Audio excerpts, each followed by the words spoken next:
Hi, and welcome to this video on forces and solving them, specifically with angles. Imagine you're pulling on a rope attached to a wooden box across a wooden floor. The box is fairly low to the ground, so you end up pulling on the box at a 35-degree angle upward.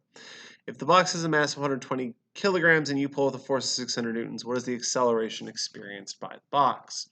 And though this seems a little harder than what we're doing, but it's the exact same problem, just with an extra step. Let's go ahead and take a look at it. As always, our graphic organizer is where we're going to start, and for the force problem, that is going to be a free body diagram.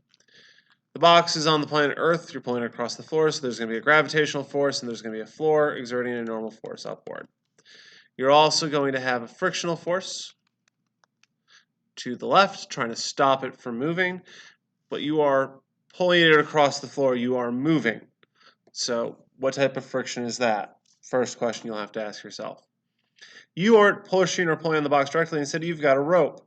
And instead of pulling on the box straight this way, you're pulling at this angle here, which the problem tells me is 35 degrees.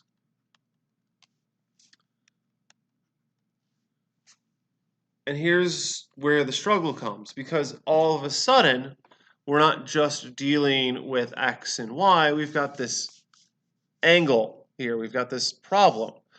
We've got a force that is not acting on the axes, which means, as we often do, we need to break it up into Y and X values. This force applied is acting at an angle, but it has Y components and X components. Now, from here, we can do the rest.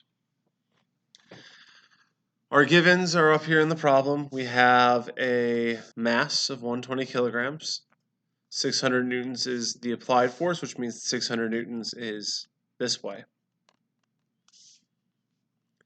And you are pulling at 35 degrees, which we already put in our drawing. The unknown is the acceleration. What is the acceleration experienced by the box? Thankfully, our equation for this almost entire unit is sum of all forces equals ma. We do that for the x direction, and we do that for the y direction. Label them with little x's and y's. In this case, we have to talk about the forces as per components. Right now I'm just going to list my forces. So in the x direction I have this force applied in the x direction minus my force friction. But in the y direction I've got this applied y up, this normal up, and the force gravity down. And two things immediately become clear. Number one, not this full 100 and 600 newtons is going towards pulling this forward. It's going towards, some of it's going up and some of it's going down. Number two, this force applied here in the y direction is going to reduce my force normal, which will also reduce my friction. What do I mean? Well, let's keep going. I'm accelerating. The box is going to move. Now, it says it's still going across the ground. It's still going this way. So which way is my acceleration? Am I going up and down, or am I going left and right? Well, in this case, it's going across the ground this way. Well, that's how I drew it, at least. So my acceleration in the x direction, I don't know, but my y direction is still 0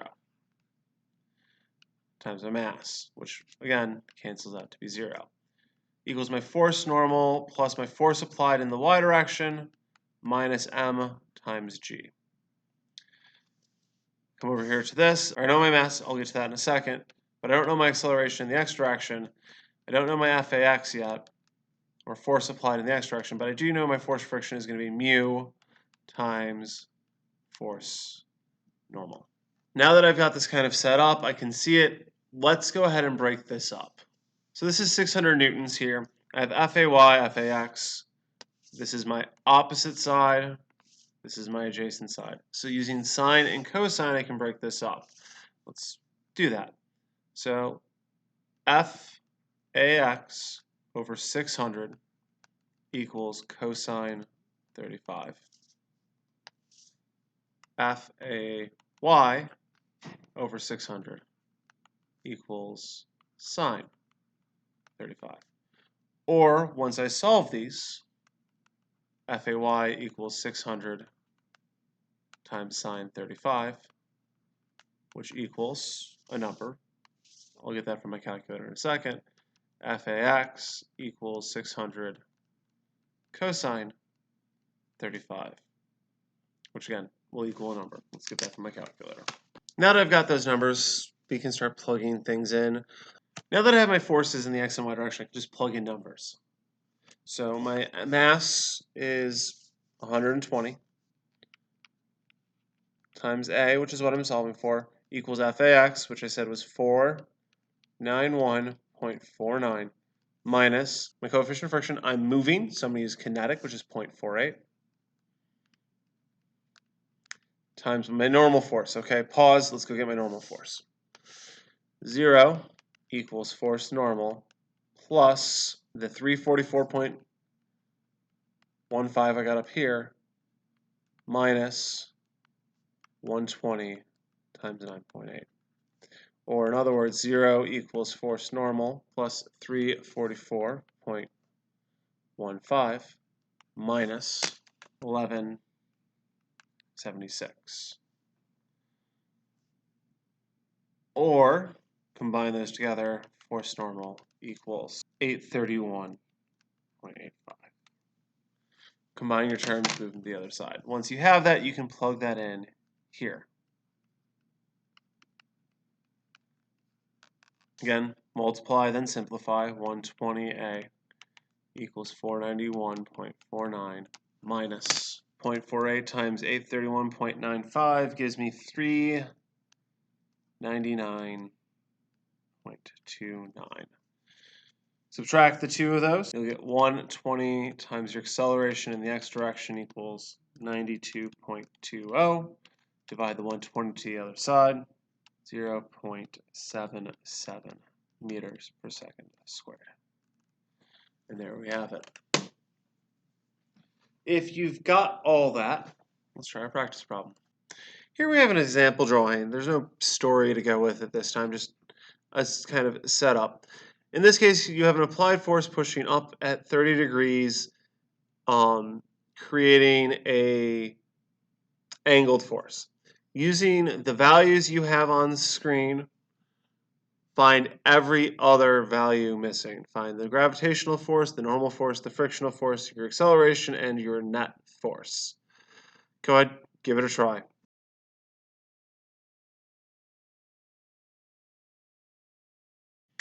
Okay, here we go.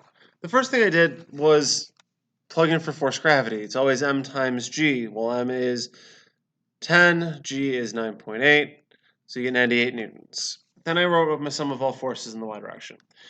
MAY equals force AY plus force N minus FG. I knew because there's a normal force that still had to be on the ground. It's not flying into the air. It's not falling to the earth. It's just staying on the ground. So my acceleration in the y direction is going to be 0. And then I had to split this force applied up. Because it's a 30 here, I did 60 times sine 30 to get my force AY, or 30 newtons.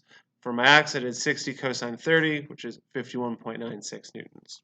So in the y direction, I have force applied in the y direction, force normal, and force gravity. I plugged in my values and got that the force normal is 68 newtons. That went here.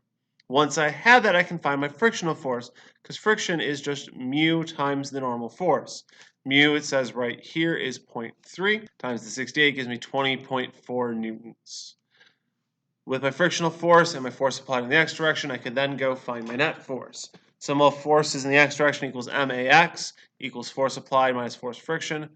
Or in other words, force applied in the x direction minus force friction is my net force of 31.56 newtons.